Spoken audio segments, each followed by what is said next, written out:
So the M1 iPad Pros have finally arrived and they're blazing fast, but are they faster than the 2020 model, and if so, how much faster? Let's ramble. Hold up, place go wild when I pull up.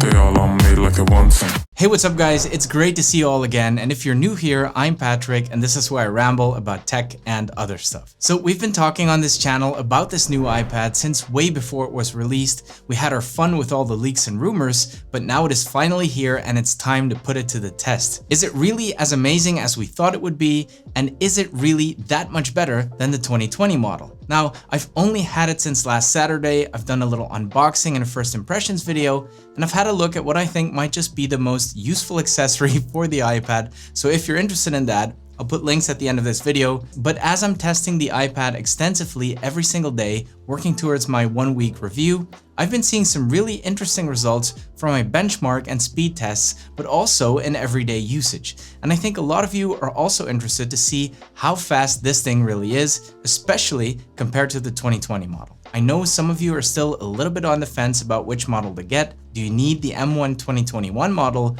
or is the 2020 model good enough for you?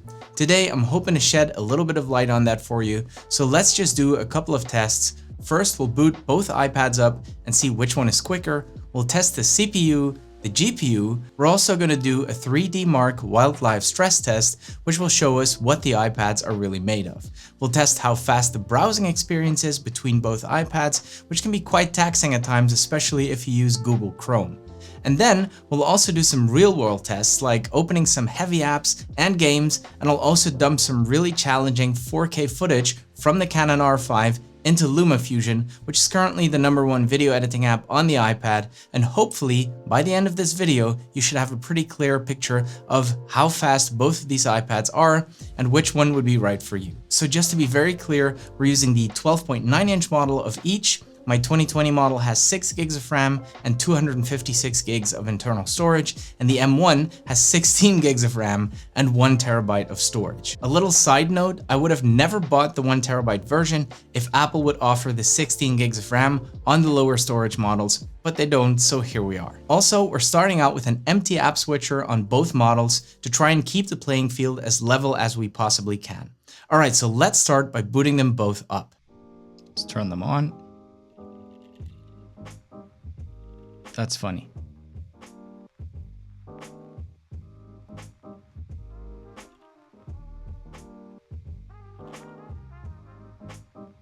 And the M1 is there. Closely followed by the 2020 model, so that's not a huge difference. So we're going to check the CPU using Geekbench.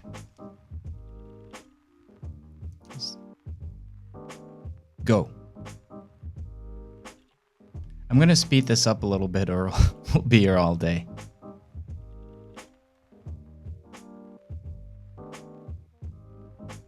And the M1's finished. 1 minute 44 to get there. And the 2020 is still going. 2 minutes 15. That's a big difference. And then if you look at the scores, there is a very big difference as well. Significant. That's clear. Now the same test for computing power. Again, speeding it up, of course.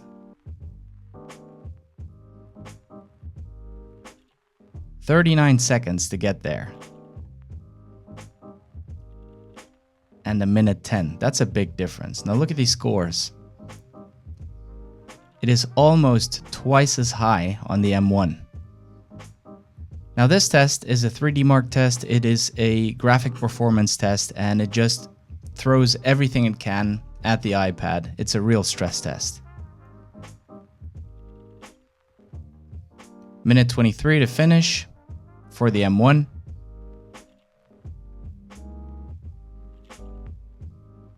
And the 2020 keeps chugging along. 1:36. Let's have a look at the frame rates. 30 on average for the M1, which is good. And 21 for the 2020 model, which is again a significant difference. Now this test is to see which one is quicker browsing. Again, speeding it up because it'll take forever. Finish the process in 52 seconds for the M1. 2020 still going. A minute 29. And also the scores are significantly higher on the M1. Alright, so we got the two iPads here. We have the M1 on the left and the 2020 model on the right. So what I'm going to do is I'm going to open up a couple of apps and we're going to start with Lumafusion. First, we're going to see how fast the app actually starts up. And then I'm going to import some really heavy 4K footage from my Canon R5 camera. See, first of all, how quickly it actually imports the footage into the app. And then we'll see how easy it is to scroll through it. All right, so let's just get Lumafusion ready to go on both machines. And go.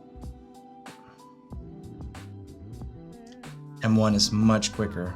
It's only, it's a couple seconds. That's not going to be a deal breaker for anyone. The proof is going to be in the pudding, or rather in this LaCie Thunderbolt drive. I'm just going to hook this up first to the 2020 model, import the file, see how fast it is, then do the exact same thing on the M1 model and see if we can notice a difference. Open up, import media, files, browse. There we see the LaCie drive. And I'm going to go and just pick a reasonably large file, 7.02 gigs. And tap, there we go. Now this is one of the biggest nuisances for me because you have no idea how long it's going to take. There's no progress bar, nothing. And I really, really hope that Apple's going to change that in iPadOS 15 because this is ridiculous. So we're just going to wait and see. Maybe I can speed up the process by fast forwarding this clip. Let's go.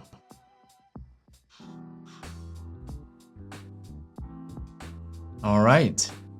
Took a little while. Nothing too crazy, I have to say. It's acceptable for sure. Let's go to the file and double tap it so it goes to the timeline. Like I said, a lot of MacBooks have trouble with it. I'm running it on a 16-inch MacBook Pro, fully spec'd out, 32 gigs. It can handle it. When I have a heavy timeline, it can struggle. And this, for an iPad, is amazing, especially for the 2021, considering it has only 6 gigs. Very, very smooth. Took a long time, but it's there. Now let's do the exact same thing on the M1 model and see how long it takes. 702, same file, and there we go. Taking its time as well. Well, there it is. So again, tap the file, import, and same thing, immediately there. Scrubs, it's just like butter. That's crazy. Absolutely nuts. And that, ladies and gentlemen, is why I think we should have Final Cut Pro on the iPad Pro, because the way this processes these files that most computers have issues with is just amazing. I think we should definitely have Pro apps. And then I want to open up a game. It's called Genshin Impact, and I've heard from a lot of people that it's super resource heavy, so let's open that up and see how both models do.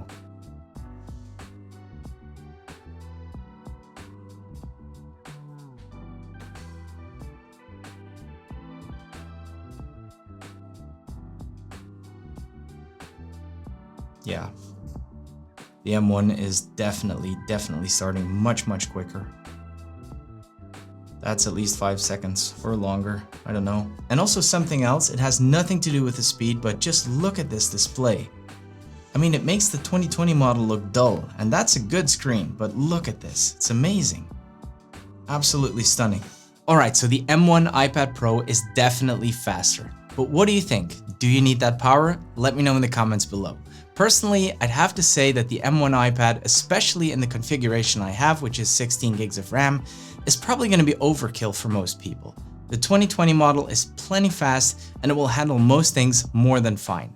But if you're into video editing and you use heavy files, I do think the new iPad is worth it, just for the Thunderbolt port alone. I mean, we tested out Lumafusion, but Luma has also announced that it will be introducing the possibility to edit straight off the drive. I don't think I could edit the kind of files that I have straight off a drive on a USB-C port. I do think the Thunderbolt port will be a huge advantage.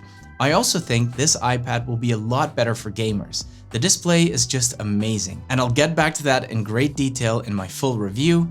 and it does seem to run much quicker. So I guess what I'm trying to say is that this M1 is definitely built for power users. Anything else, normal day-to-day usage, the 2020 model is great and you probably don't need the M1. But of course, the M1 is future-proof, so if you plan to hang on to your iPad for several years, the M1 does look like the wiser investment. Guys, I really hope you enjoyed the video. If you did, please give it one of these. It really does help the channel, and feel free to subscribe for more content. Thank you so much for watching, and see you in the next one.